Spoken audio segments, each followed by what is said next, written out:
Eh ben, on est ici, on a l'hôtel de ville, le cœur même, on va dire, c'est le réacteur de la vie municipale et de la vie communale, donc, et qui est organisé pour rendre un service public efficace à l'ensemble de la population.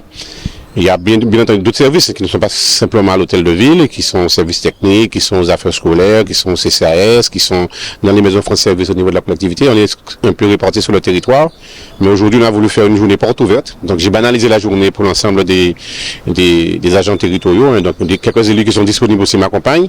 Et les agents, c'est l'occasion pour eux de croiser des regards, de croiser ce qu'ils font. Parce que souvent, celui qui est ATSEM dans les écoles ne sait pas ce qu'on fait au niveau de l'hôtel de ville. Celui qui est à l'hôtel de ville ne sait pas ce qui se fait aux affaires scolaires. Celui qui est aux affaires scolaires ne sait pas ce qu'on fait au service technique ou au service des sports ou à la médiathèque. Donc, c'est une occasion de prendre le temps d'échanger entre eux et de parler. Et puis d'ouvrir la mairie aussi, d'ouvrir l'activité et de montrer à la population, à nos administrés, ce qu'on fait.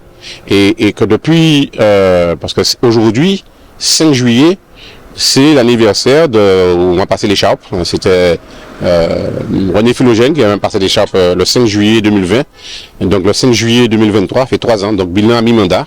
Donc c'est l'occasion de s'arrêter. Il y a un bilan mi-mandat parce que tout le travail, toutes les intentions et les ambitions politiques que porte le conseil municipal, derrière c'est la mise en œuvre de cette politique publique et réalisée par les agents.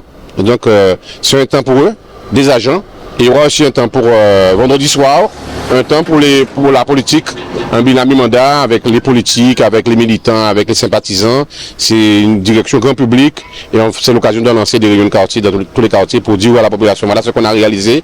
Malgré les difficultés, malgré la crise sanitaire, malgré la crise sociale, malgré Fiona, on a réalisé des choses. Et qu'est-ce qu'on reste à réaliser par rapport au programme qu'on avait proposé? Et bien entendu, on s'adapte. Pendant les 6 ans, il y a eu des choses, on se rend compte que peut-être qu'on avait dit des choses, mais il faut l'adapter. Il y a des choses, des besoins nouveaux qui arrivent, donc les prendre en compte et comment voilà, au-delà de 2026, qu'est-ce qu'on fait, comment on projette les habitants dans le futur.